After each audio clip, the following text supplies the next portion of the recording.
7절 말씀 다시 한번 읽고 은혜를 나누도록 하겠습니다. 7절 함께 읽습니다. 시작. 너는 내 하나님 여호와 이름을 함부로 부르지 마라. 여호와는 그 이름을 헛되이 받고 함부로 부르는 자들을 죄 없다 하지 않으실 것이다. 함부로 부른다. 다른 번역에서는 망령되이 부른다. 또 헛되이 부른다라고 번역을 하고 있기도 합니다. 1차적인 의미는 말 그대로입니다. 함부로 또는 경박하게 또 조심 없이 하나님의 이름을 부른다라는 뜻입니다. 이 계명을 얘기할 때 미국 사람들이 맨 먼저 얘기하는 것들이 있습니다. 오 마이 갓 이 표현을 먼저 얘기합니다. 우리는 그 미국 표현이기 때문에 사실 잘 와닿지는 않아요. 오 마이 갓이라는 표현이 이런 거예요. 하나님의 이름으로 기도도 하고 하나님의 이름으로 짜증도 내고 하나님의 이름으로 오 마이 갓 I pray for 기도하고 또 오 마이 갓 짜증을 내기도 하고 같은 하나님의 이름으로 기도도 하고 짜증도 내고 그런 뉘앙스가 미국 사람들에게 있는 모양이에요. 그래서 미국 크리스찬들은 오 마이 갓, 오 마이 갓 이런 표현들을 좀 안 쓰려고 많이 노력을 한다고 해요. 우리가 그런 뉘앙스들을 정확히 알고 있는 것은 아니지만 우리가 갓이라는 이름으로 기도하잖아요. 하나님이라는 이름으로 기도하기 때문에 우리가 그런 의미로 쓰는 것은 아니에요. 근데 이렇게 표현하면 좀 이해가 쉬울지 모르겠어요. Holy Jesus라고 하면 제기랄, 맙소사 이런 뜻이잖아요. 근데 똑같은 뜻으로 Holy Mackerel 이런 뜻을 써요. Mackerel이라는 게 고등어라는 뜻이잖아요. 예수를 고등어라는 뜻을 맞바꿔 쓰는 거에 말하자면 그런 의미로 쓰여지는 것이기 때문에 오 마이 갓 뭐 가능하면 쓰지 않으면 좋을 것 같아요. 다른 표현들이 많으니까. 그런 의미로 쓰는 것들이에요. 입으로 말하는 것들 어떤 식으로든 간에 하나님의 이름을 가볍게 또는 생각 없이 여기는 말하지 않는 것 이것들을 얘기하는 것이에요. 그리고 또 1차적인 표현은 뭐냐면 하나님의 이름을 내가 맹세하는데 들먹거리지 않는 거예요. 내가 하나님의 이름으로 맹세하는데 절대 이 약속을 깨지 않겠다라고 얘기하는 거예요. 왜 하나님의 이름을 내 수준으로 내려서 끌어내려느냐라고 경고하는 거예요. 내 약속은 깨질 수 있고 지킬 수 있는 거죠. 근데 하나님의 약속은 절대 깨지지 않는 거예요. 그런데 내 약속이 깨지기 시작한다면 마치 하나님의 약속도 깨지는 것처럼 사람들이 착각할 수 있다는 거죠. 내가 하나님의 이름으로 맹세하는데 돈 꼭 갚을게. 그때 약속하는 것은 돈 꼭 갚을 거다라는 마음이 있어요, 실제로. 내가 돈을 띄어먹겠다라는 마음이 아니라 정말 내가 최선을 다해서 돈을 갚을 거다라는 마음이잖아요. 근데 내일일은 나는 몰라요. 왜냐하면 내일의 주인이 내가 아니기 때문에. 내일의 주인은 누구예요? 하나님이세요. 내일은 내가 모르지만 신도의 삶이라는 것은 하나님을 신뢰하고 살아가는 삶이잖아요. 하나님의 이름으로 맹세하는데 돈 갚을게라고 얘기하는 것은 마치 내일의 주인이 내가 된 것처럼 그렇게 얘기하는 것과 같다라는 거예요. 신약에서 예수님께서 이렇게 말씀하셨어요.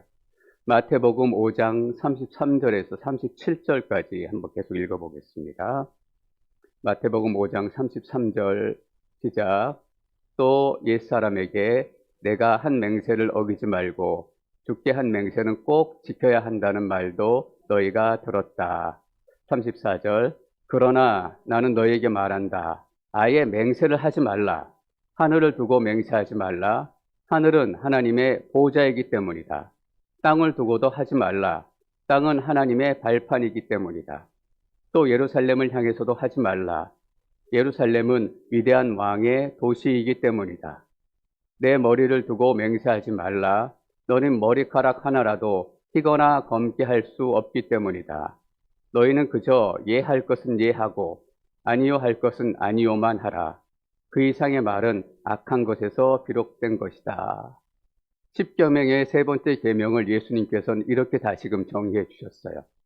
근데 하나님의 이름을 망령되이 헛되이 일컫지 말라라고 이름에 대해서만 얘기하셨는데 예수님께서는 더 풀어서 얘기하세요. 하늘을 두고서도 맹세하지 말고 땅을 두고서도 맹세하지 말고 성전을 두고서도 맹세하지 말고 예루살렘을 두고서도 맹세하지 말라.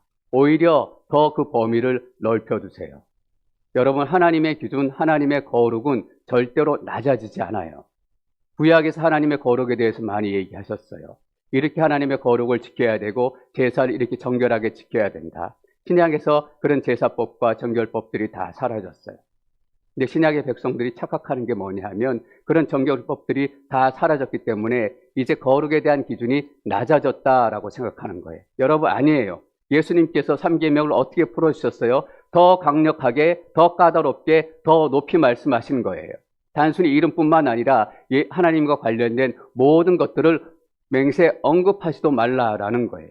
하나님의 거룩에 대한 기준은 절대 낮아지지 않아요. 여러분, 산상수훈이 왜 그렇게 논쟁이 많이 되는 줄 아세요? 어떻게 그것을 사람들이 지킬 수 있냐라는 거예요. 마음속으로 죄를 지었을 때부터 간음한 것이고 도적질한 것이고 살인한 것이다. 이것이 율법의 본질이다라는 거예요. 마음속에서부터 죄가 시작이 되고 단순히 겉으로 드러난 율법의 문제가 아니다라는 거예요. 마음의 죄를 우리가 어떻게 할 것인가? 거룩의 기준을 우리가 어떻게 맞출 것인가?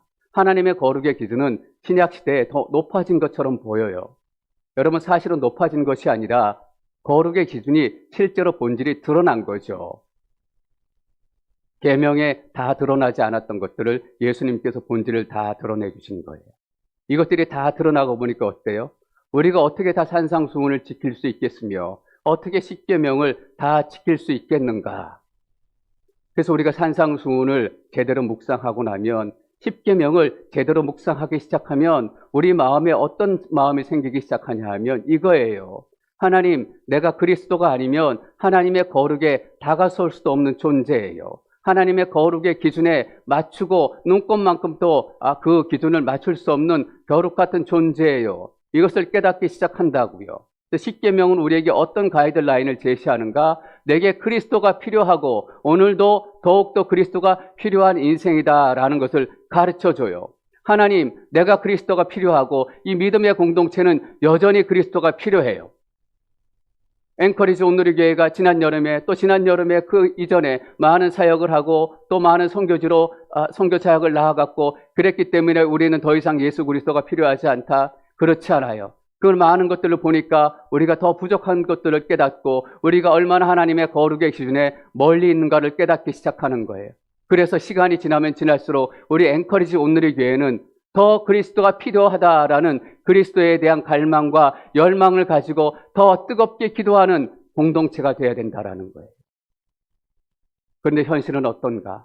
우리가 말씀의 기준에서 더 멀어져 가고 있는 거예요. 어제보다 우리가 더 예수 그리스도가 필요하다라고 생각이 돼요.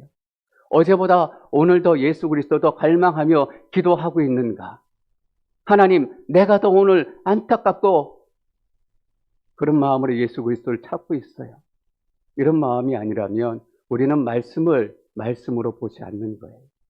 예수님께서 우리에게 그것을 깨닫게 하신 거예요. 내 머리를 두고 맹세하지 말라. 너는 머리카락 하나라도 희거나 검게 할 수 없는 존재다. 너가 얼마나 약하고 무력하고 별 볼일 없는 존재인지 너가 깨닫고 너가 해야 될 것은 무엇인가? 네 머리카락의 주인이고 네 인생의 주인이신 예수 그리스도를 붙들지 않으면 너는 아무 맹세도 할 수 없는 존재다라는 거예요. 근데 사람들은 어떻게 해요? 자기 비즈니스에 하나님의 허락도 없이 하나님을 마구 끌어들여요. 하나님 허락도 없이 푸른 초장 주식회사라고 이름 붙여놓고 장사는 자기 마음대로 다 해요. 하나님을 동업자로 만들어 놓고 하나님의 뜻은 구하지 않고 자기 원하는 대로 자기 편한 대로 그래 놓고 나중에 하나님을 원망해요. 근데 제3계명 하나님의 이름을 헛되이 부르지 말라. 이게 단순히 맹세하고 단순히 하나님의 이름을 경망스럽게 일컫는 거기만의 문제일까? 그 정도만의 문제가 아니에요. 여러분, 주기도문 생각해 보셨어요? 주기도문이 처음에 어떻게 시작해요? 하늘에 계신 우리 아버지여, Hallowed be your name. 주의 이름이 거룩히 여김을 받으시옵소서. 주기도문의 처음이 뭐라고 시작되냐 하면 예수님께서 우리에게 이렇게 가르쳐 주신다고요. 주의 이름이 거룩히 여김을 받으시오며, 주기도문의 가장 중요한 시작이 뭐냐 하면 주의 이름이 거룩히 여김을 받는 거예요. 예수님께서 3계명을 새롭게 신약에서 해석해 주세요. 너희들이 가장 먼저 드려야 될 기도는 뭐냐 하면 하나님의 이름이 거룩히 여김을 받는 거다. 도대체 하나님의 이름이 뭐가 그렇게 중요하길래? 1계명, 2계명, 3계명까지 우리가 공부하기 시작했습니다. 1계명이 무엇입니까?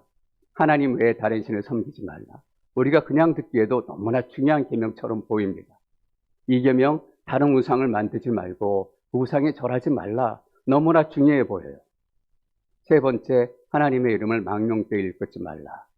첫 번째, 두 번째 계명에 비하면 세 번째 계명은 중요도가 좀 떨어지는 것 같아요, 사실. 근데 예수님께서는 그렇게 말씀하지 않으시네요. 하늘에 계신 우리 아버지여, 주의 이름을 거룩히 여김을 받으시오며 첫 번째로 그것을 위해 기도하라고 말씀하세요. 주의 이름이 무엇이에요? 여러분, 하나님의 이름은 하나님 그 자체예요. 박재영 별로다라고 얘기하면 제 이름을 잘못 지었다라는 뜻 아니잖아요. 박재영 그 사람, 그 인생, 그 사람의 인격이 별로다라는 거죠. 이름은 그 사람의 인생이고 그 사람의 전부예요. 출애굽기 33장에 보면 모세가 하나님께 한 가지 부탁을 합니다. 하나님, 하나님의 영광을 보고 싶습니다. 하나님의 영광을 내게 보여주십시오. 출애굽기 33장 18절, 19절 말씀 함께 읽습니다. 18절, 19절 함께 읽겠습니다. 시작. 그러자 모세는 그러면 부탁입니다만 내게 주의 영광을 보여주십시오 라고 말했습니다. 그러자 여호와께서는 말씀하셨습니다. 내가 내 모든 선함을 내 앞에 지나가게 하겠고 내가 내 앞에 내 이름 여호와를 선포하겠다. 나는 내가 불쌍히 여길 자를 불쌍히 여기고 긍휼히 여길 자를 긍휼히 여길 것이다. 모세가 하나님께 하나님의 영광을 보여주십시오 라고 부탁을 했더니 하나님께서 뭐라고 대답하시냐 하면 내 이름 여호와를 선포하겠다. 하나님의 영광이 무엇인가? 여호와의 이름이다라는 것. 하나님께서는 하나님의 이름을 영광이라고 얘기하세요. 하나님의 이름이 거룩히 여김을 받으시오며 예수님께서 왜 이렇게 기도하라고 우리에게 부탁하셨는가? 하나님의 이름은 하나님의 영광 자체를 나타내는 하나님의 본성이고 하나님 격, 우리에게 우리의 인격이 있다면 하나님의 격을 드러내는 그 자체이기 때문이에요. 그래서 하나님께서 모세가 영광을 보여주십시오 라고 얘기할 때 하나님의 이름을 선포하시기 시작하신 거예요. 하나님의 영광은 하나님 자신이에요. 그래서 단순히 3계명은 이름을 함부로 얘기하고 맹세할 때 이름을 언급하고 하나님을 내 사업에 끌어들이고 이 정도를 벗어난 더 중요한 의미를 가지고 있는 거예요. 하나님의 이름이 하나님의 영광이고 하나님 그 자신이라면 하나님의 이름을 헛되이 여기고 망령되이 여긴다라는 것은 하나님을 내 인생 가운데 제대로 살아내지 않는다라는 거예요. 3계명은 단순히 입으로 얘기하는 것을 의미하는 것이 아니라 신도된 삶, 성도된 삶, 하나님의 백성들이 살아가는 그 삶 자체를 얘기하는 거예요. 그래서 3계명이 그렇게 중요한 거예요. 하나님의 이름이 거룩히 여김을 받으시오며 라는 기도는 어떤 기도인가? 이 땅에서 살아가는 하나님의 백성들의 그 삶을 얘기하는 거예요. 하나님께서 이 땅에서 하나님의 백성들의 삶, 거룩한 삶을 살기를 원하시는 거예요. 그 삶을 통해서 이 땅에 거룩한 하나님의 모습이 드러나기를 원하셨어요. 레위기 18장 21절 말씀을 한번 읽어볼까요? 레위기 18장 21절 함께 읽습니다. 시작. 내 자식을 몰렉 앞에서 불을 통과하게 함으로 제물로 내어주지 마라. 그렇게 하는 것은 내가 내 하나님 여호와의 이름을 욕되게 하는 것이다. 나는 여호와다. 뭐라고 되어 있어요? 몰렉 앞에 자식을 제물로 불태우고 불로 지나가게 하는 것은 단순히 우상을 섬기는 것이다 라고 얘기하지 않고 내 이름을 더럽히는 것이다, 욕되게 하는 것이다, 망령되이 일컫는 것을 지나서 하나님의 이름을 욕되게 하는 것이래요. 여러분 어떤 의미일까요? 너희 하나님의 백성, 성도, 신도들은 이 땅에 살아가면서 하나님의 거룩한 이름을 이 땅 가운데 드러내며 살아가야 되는 그런 임명을 가지고 사명을 가지고 이 땅에 주어진 그런 삶을 살아가야 되는 백성들이다. 그런데 그 삶을 살아내지 않고 마치 하나님의 백성들이 이렇게 살아야 되는구나 라고 사람들에게 보여주기 시작한다라는 거예요. 그렇게 더러운 삶, 이렇게 추잡한 삶, 세상 사람처럼 돈이나 밝히고 힘이나 밝히고 권력이나 밝히고 사람 모인 것 좋아하고 이렇게 살아가는 삶이 성도된 삶인 것처럼, 그것이 교회인 것처럼, 그것이 믿음의 공동체인 것처럼 세상 사람들에게 보여주기 시작한다라는 거예요. 그것이 무엇인가? 하나님의 이름을 욕보이는 것이고 더럽힌 것이고, 목사가 목사답게 살지 못하는 것, 집사가 집사답게 살지 못하는 것, 권사가 권사답게 살지 못하는 것, 장로가 장로답게 살지 못하는 것은 하나님의 이름을 더럽히고 욕보이고 제3계명을 더럽히는 거예요. 나는 하나님의 이름을 욕보인 적 없어. 하나님의 이름을 망령때 일컫지도 않고 오마이갓이라고 얘기하지도 않고 나는 하나님 욕하지도 않아 내 입술로. 그렇기 때문에 나는 3계명을 어기지 않았다? 아니에요, 여러분. 하나님 우리의 삶을 들여다보기를 원하시는 거예요. 여기 어디 이름으로 더럽히는 거 있어요? 입술로? 아닙니다. 이 삶을 보고 사람들은 하나님에 대해서 오해하기 시작하고 하나님에 대해서 다른 모습을 갖기 시작하는 거예요. 아, 저게 하나님을 예배하는구나. 자기 아들을 불사의로 지나가게 하는 것이 하나님 백성들이 하나님을 예배하는 예배 방식이구나. 그래서 우리가 주일날 예배하는 예배의 모습이 그만큼 중요해요. 옆집에 무슨 권사 크리스찬이래. 근데 어떤 날은 예배 드리고 어떤 날은 놀러 간다고 예배 안 가고 어떤 날은 기분 나쁘다고 예배 안 가고. 그거 얘기하는 거예요. 아, 기분 나쁘면 예배 안 가도 되는 거구나. 그것이 신령과 진정으로 예배 드리는 거구나. 목사도 마찬가지고. 신약에서는 이렇게 얘기해요. 로마서 2장 24절 이렇게 읽겠습니다. 시작. 기록되기를 이방 사람들 사이에서 모욕을 당하는구나 라고 한 것과 같습니다.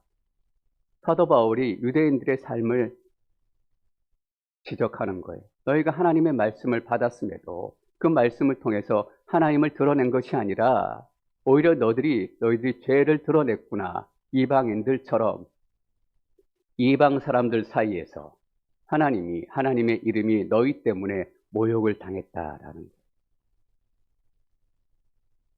이렇게 3계명을 어기기 시작한 거예요. 단순히 입술로 죄를 짓고 이런 것이 아니라 3계명은 신도된 삶을 얘기하고 교회된 삶을 얘기하고 성도된 삶을 얘기해요. 그런 의미에서 3계명을 어기는 것이 어떤 것일까라는 것을 조금 더 구체적으로 살펴보기를 원해요. 3계명을 어기는 것 첫 번째 예를 저희가 들어보겠습니다. 첫 번째, 하나님의 이름을 가볍게 여기고 경박하게 만들고 때로는 천박하게까지 만드는 것. 서두에 말씀드렸던 것처럼 그냥 하나님 오마이갓, 홀리 지저스 이런 것도 마찬가지예요. 근데 그것들은 오히려 가벼운 예일지 모르겠어요. 뒤에 얘기해 드릴 것에 비하면. 교회에서 여러분 잘 생각해 보세요. 성부와 성자와 성령의 이름으로 행해지는 것들이 뭐가 있어요? 세례가 있어요. 근데 한번 돌아보세요. 저는 목회자로서 너무나 많은 죄책감을 느끼고 하나님 앞에 회개할 때가 많아요. 지금 앵커리지 온누리교회, 다른 교회 뭐 얘기할 것도 없어요. 앵커리지 온누리교회에 진행되었던 그 많은 세례들, 성부와 성자와 성령의 이름으로 드려졌던 세례들이 정말 믿음으로 드려졌고 하나님의 기쁘실 만한 그 놀라울 만한 세레모니 결혼식이었던가라는 질문을 던져보게 되는 거예요. 어떤 믿음이 기쁘시다라고 얘기할 수 있는 분이 어느 날 저에게 와서 이렇게까지 말씀하신 적이 있어요. 목사님, 어떤 분 교회 나오신 지 좀 됐고 세례 받으시면 어떨까요? 저한테 물어보시더라고요. 근데 제가 뭐 다 할 수는 없지만 제가 보기에는 목회자적인 양심으로 제가 보기엔 그분이 아직 구원의 믿음이 없으신 것 같아요 라고 말씀을 드렸어요. 근데 그분이 저한테 뭐라고 얘기하시냐면 이렇게 얘기하시는 거예요. 목사님, 일단 세례부터 받고 그건 나중에 교육하면 되지 않아요? 이렇게 얘기하시더라고요. 제가 속으로 가슴을 치겠더라고요. 내가 도대체 어떻게 목회했길래 성부와 성녀와 성령의 이름으로 구원의 기쁨을 함께 나누어야 되는 세례 예식이 그냥 일단 세례부터 하고 잔치부터 버리고 구원의 믿음은 나중에 교육시켜서 갖게 하십시다 라고 우리 공동체 안에서 이름을 넣으면 신앙생활 하실 만한 분이 제게 그런 말씀을 하실까? 근데 돌아보면 우리 공동체 세례가 다 그렇게 진행이 됐더라고요. 구원의 믿음도 제대로 검증하지 않고 삶의 변화도 검증하지 않고 그러니 세례를 받기 전이나 받는 이후나 삶의 변화도 없고 성부와 성자와 성령의 이름으로 또 진행되는 게 뭐 있어요? 대표적인 게 임직이잖아요.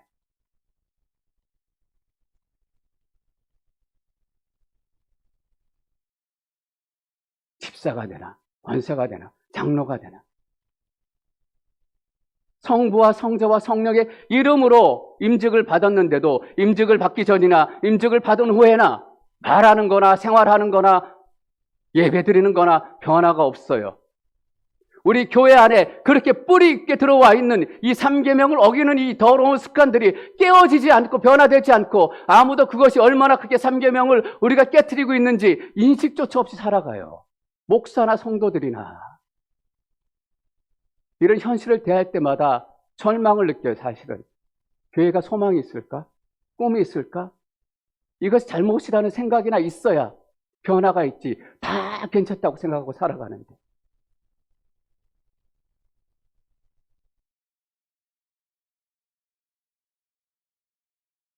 여러분 어떻게 생각하세요? 제가 절대 심한 얘기하는 거 아니잖아요. 제가 목사로서 나는 이만큼 빠져나와 있고 여러분들 책임이다 라고 이 얘기 드리자고 하는 거 아니에요. 다 우리 같은 이치에 있고 다 같은 죄를 범하고 있기 때문에 어떻게 해야 될지 모르겠어요.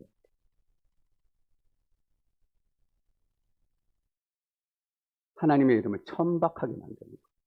그러니까 사람들이 뭐라고 생각하는지 아세요? 아, 집사는 저런 거, 교회 권사는 저런 거, 교회 장로 목사는 저런 거. 그 전에 TV 보니까 한국에 왜 저기 있잖아요. 오래전 TV 뉴스긴 한데 세금 체납자들, 몇십억, 몇백억 체납자들 관청에 나와가지고 강제로 문 따고 들어가서 왜 세금 들어가서 뭐 금고도 열어보고 문도 열어보고 몇백억 세금 체납한 사람인데 왜 장로님이에요? 돈이 없으면 세금 못 낼 수도 있죠. 그런 일이 생길 수도 있어요, 사실. 근데 문을 따고 들어갔는데 뭐 여기저기 금고 열고 그러니까 5만 원짜리 돈다발이 이만큼 나와요. 명품 시계가 나오고 이 현금은 뭡니까? 라고 얘기하니까 그 장로님이 이렇게 얘기하세요. 그건 하나님의 돈입니다. 미치고 팔짝 뛰겠다.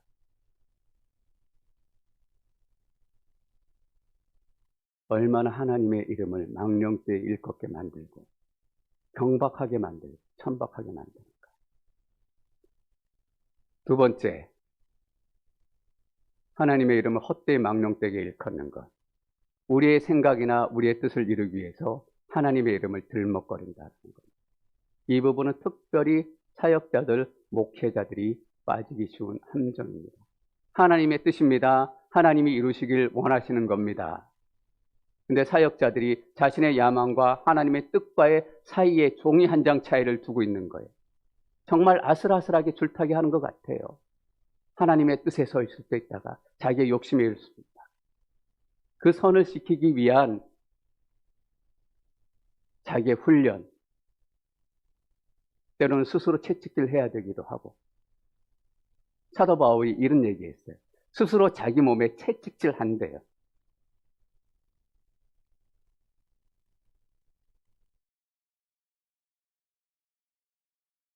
요즘 같은 시대는 이런 걸 거예요. 정치 이데올로기.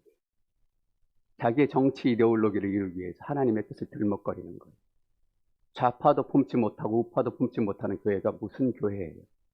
예수님께서는 산상수훈에서 원수도 사랑하라고 했는데 내가 우파니까 좌파는 절대 못 품어. 그게 교회예요?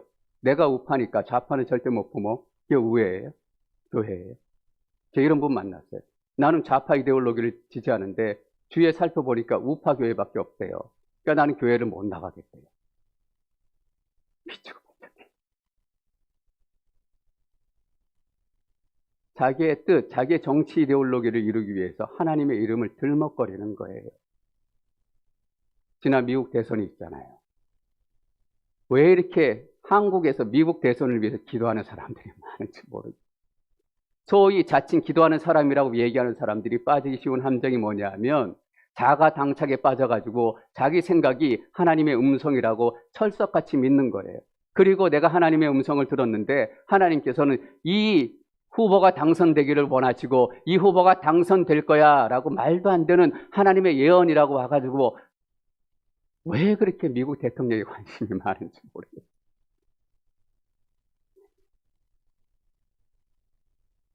여러분, 거짓 예언자에 대해서 하나님께서 예레미야서에서 이렇게 얘기하세요. 예레미야 14장 14절 말씀 한번 볼까요? 함께 읽습니다. 시작. 그러자 여호와께서 내게 말씀하셨다. 예언자들이 내 이름으로 거짓 예언을 한다. 내가 그들을 보내지 않았고 그들을 임명하지도 않았고 그들에게 말하지도 않았다. 그들이 너에게 거짓 환상과 점술과 헛된 것과 그들 마음속에 있는 망상을 예언하고 있다.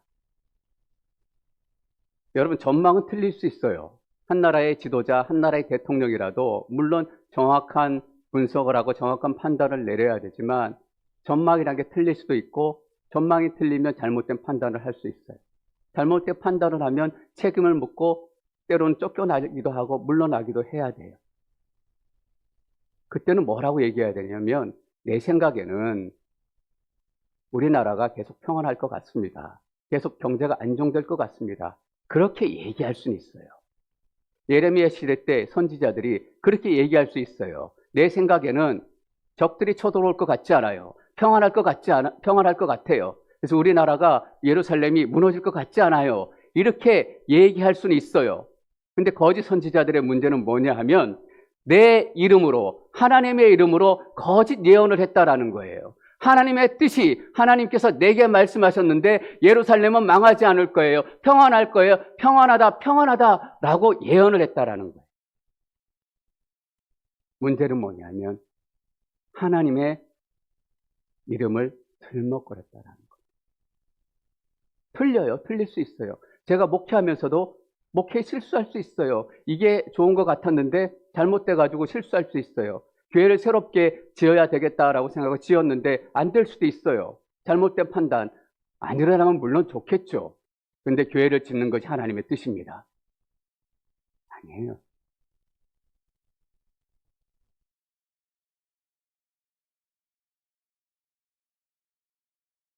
세 번째, 하나님의 이름을 망령되이 일컫는 건 뭐냐 하면 하나님의 이름을 믿지 않는 거예요.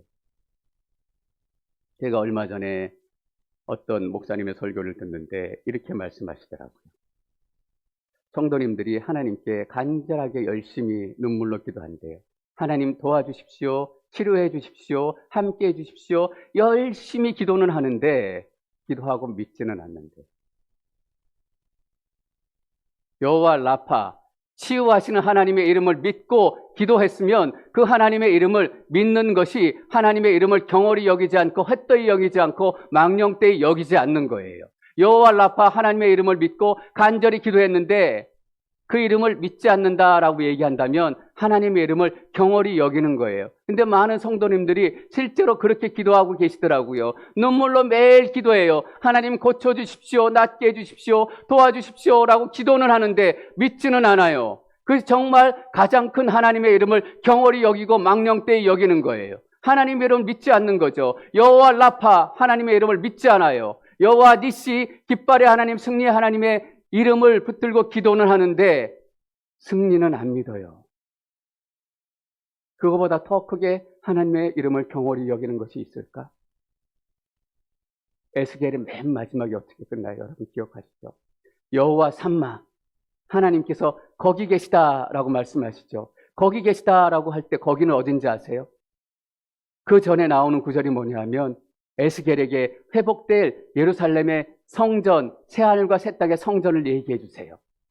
새하늘의 새 땅의 성전이 이렇게 넓이가 어떻고 높이가 어떻고 거기에 하나님이 거하실 거다. 여호와 삼마 하나님이 거기 거하신다라고 얘기하시는 거예요. 그것이 여호와 삼마예요. 그 성전이 뭐예요? 신약에서 그 성전을 다시 풀이해 주잖아요. 그 성전이 바로 여러분들이에요. 여호와 삼마, 어떤 상황에서도 하나님께서 거룩하심으로 여러분 인생 가운데 거하시고 우리 공동체 가운데 거하시고 하나님의 임재를 허락하신다라는 것이 여호와 삼마예요. 하나님께서 이렇게 약속하지 않으셨습니다. 내가 여호와의 사망의 음침한 골짜기를 돌아가게 할 것이다. 사망의 음침한 골짜기를 피하게 할 것이다. 이렇게 말씀하지 않으셨어요. 비록 너가 사망의 음침한 골짜기에 이를지라도,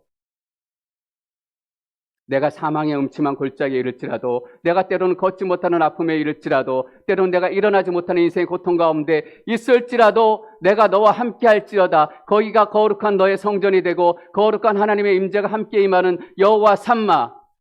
여러분 그 이름 믿으세요? 그 이름 믿지 않는 게 가장 여호와 이름은 망령되이 헛되게 일컫는 거예요. 오 마이 갓, 여호와 이름을 저주하는 거? 그게 아니라 여호와의 그 거룩한 이름, 여호와 삼마. 하나님, 내가 비록 사망의 음침한 골짜기에 있고 지금은 걸을 수 있는 힘조차 없지만 이 어두운 골짜기에도 여호와 삼마, 하나님께서 나와 함께 하셔서 내 눈물의 예배와 내가 상한 심령의 예배를 받으실 줄 믿습니다. 그리고 원수의 목전에 그 아름다운 잔치상을 베푸실 그 날을 예비하셨음을 믿습니다. 이걸 믿는 것이 20장 7절 말씀 다시 한번 읽어볼까요? 7절 다시 한번 읽습니다. 시작. 너는 내 하나님 여호와 이름을 함부로 부르지 마라. 여호와는 그 이름을 헛되이 받고 함부로 부르는 자들을 죄 없다 하지 않으실 것이다. 이것은 부정적인 명령이에요. 근데 이 부정적인 명령은 긍정적인 명령으로 다시 바꿀 수 있어요. 너는 내 여호와 이름을 찬송하고 여호와 이름을 그 귀한 이름으로 마음에 품어라. 여호와 이름을 값있고 가장 소중한 이름으로 부르는 자들을 여러분 잘 기억하세요. 축복을 허락하시지 않고 보내지 않으실 것이다 라는 약속이에요. 여러분 하나님의 이름을 찬양하세요. 하나님의 이름을 가장 소중한 이름으로 간직하세요. 그러면 하나님께서는 여러분들을 축복하지 않고는 여러분들을 보내시지 않으실 거예요. 그래서 신약에서는 이 여호와 이름을 새롭게 해석하셔서 우리에게 보여주십니다. 사도행전 4장 12절 말씀 저희가 함께 읽고 말씀을 마치겠습니다. 사도행전 4장 12절 시작. 예수 외에 다른 어느 누구에게서도 구원을 받을 수 없습니다. 하나님께서는 하늘 아래 우리가 구원받을 만한 다른 이름을 우리에게 주신 일이 없기 때문입니다. 우리에게 구원의 새로운 이름이 주어졌습니다. 성부와 성자와 성령의 이름으로 세례를 주고 죽음을 이기시고 절망을 이기시고 우리의 아픔을 이기신 유일한 구원의 이름, 예수 그리스도의 이름이 우리에게 주어졌습니다. 그 이름으로 승리하시는 여러분 되시기를 축원합니다.